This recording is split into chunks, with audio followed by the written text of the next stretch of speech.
Hola, soy Nicolás y te invito a escuchar esta nueva audiocápsula financiera, donde nuestro equipo de investigaciones económicas te explica temas de finanzas corporativas de forma breve y puntual.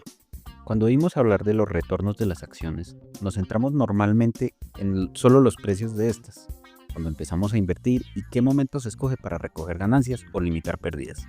Desde el equipo de análisis financiero de investigaciones económicas, los invitamos a profundizar en los elementos que afectan los retornos y cómo podemos ampliar nuestro punto de vista para comparar mercados, industrias o incluso nuestras propias inversiones.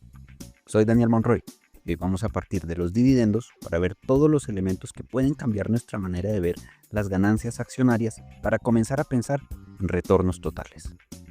Para introducir este tema vamos a hablar de los dividendos que pagan actualmente las empresas colombianas. Respecto al promedio del Colcap, invertir en el índice tiene una rentabilidad de dividendo, o dividend yield en inglés, anual de 7,2% para finales de diciembre de 2025. Este indicador nos dice que por cada 100 pesos que invertimos en el índice, vamos a recibir cerca de 7 pesos cada año por tener esta inversión. Este porcentaje no incluye un efecto de reinversión que puede realizarse al tomar el dividendo que se recibe e invertirlo de nuevo en la misma acción, como una opción adicional de inversión, un activo que se busca capitalizar todos los años y hacer crecer su base. Sin embargo, a este indicador le es indiferente la decisión de reinvertir o no los dividendos, y en su lugar depende de la decisión de las empresas de repartirlos. Para llegar a resultados anuales, tomamos los dividendos pagados en el último año como un valor absoluto, lo cual se realiza para estandarizar las diferentes periodicidades de dividendos, ya que las empresas pueden pagarlos de modo trimestral, semestral, anual o de otros modos. Así, en cada corte se suman los pagos de los últimos 365 días para obtener una medida de dividendos por acción sobre acciones ordinarias o preferenciales. En este punto traemos a consideración dos aspectos para tener en cuenta al calcular y estudiar este indicador. El primero, de forma general, y el segundo, para el entorno colombiano. En primer lugar, nos referimos a la manera de obtener retornos totales. Un primer alcance es tomar el retorno total que viene del cambio en precio y sumarlo al retorno de dividendos.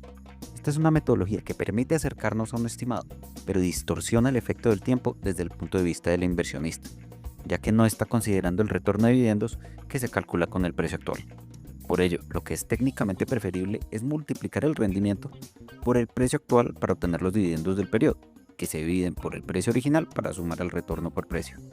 Este ajuste refleja el momento en el que se está consultando los dividendos, y así llegar a un indicador que separa correctamente los dos elementos que conforman los retornos totales.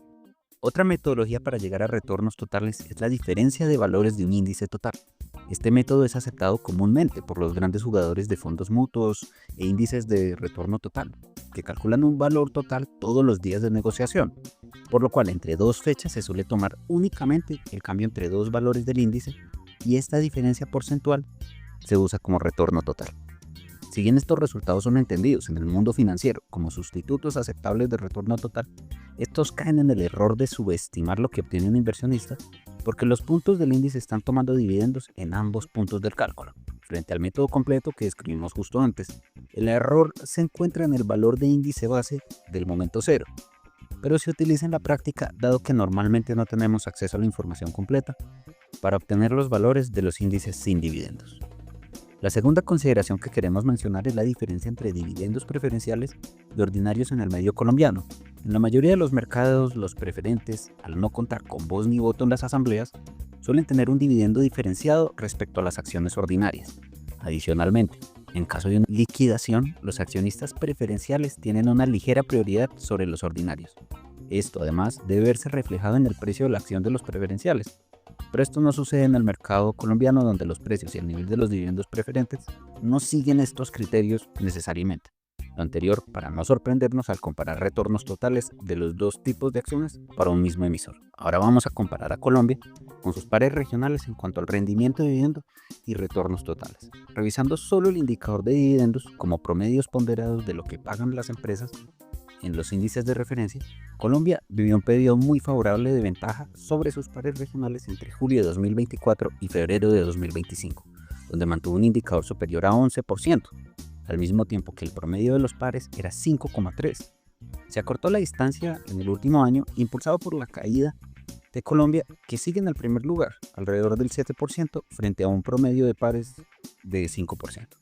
Para poner en contexto los cambios del Colcap, una fuerte caída en precios de las acciones, que llegó hasta inicios de 2023, permite mayores crecimientos posteriores en sus dividendos y en los precios, recordando la fórmula de este indicador donde los dividendos promedio se comparan con el valor accionario de un año atrás.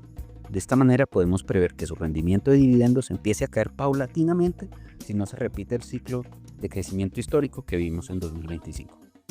Ahora bien, para comparar mercados en diferentes monedas es clave tener en cuenta también la inflación y la tasa de cambio para apreciar de manera justa el cambio en rendimientos y valores de los activos. Por ejemplo, en el caso de un inversionista colombiano, lo que implica tener inversiones en pesos chilenos o reales brasileños por el efecto de tener que convertir la moneda. Además, el valor adquisitivo de cada moneda internamente, alternando que los cambios de estos factores no siempre son favorables para el inversionista. Sin entrar en cálculos específicos por moneda, el último trimestre de Colombia amplifica los rendimientos del año desde una perspectiva de inversiones internacionales por la apreciación relativa que tuvo el peso colombiano frente al dólar. En cuanto a los retornos totales reales, los resultados muestran lo siguiente, donde Chile, Perú y Colombia se encuentran en lo más alto con indicadores de 53, 44 y 42% respectivamente, seguidos en un segundo escalón por México y Brasil con resultados de 24 y 19%. Este balance para el cierre de 2025 obedece al rápido crecimiento de Chile y Perú, los cuales recuperaron distancia frente a Colombia, que lideró la clasificación durante gran parte del año. Pero finalmente sintió el efecto de tener una inflación que es la más alta en el grupo del LAC 5 y con una tendencia opuesta al resto de sus pares. A manera de cierre, vemos que hay muchos puntos de vista para ver los retornos de una acción y que muchas veces no tomamos en cuenta el componente de dividendos.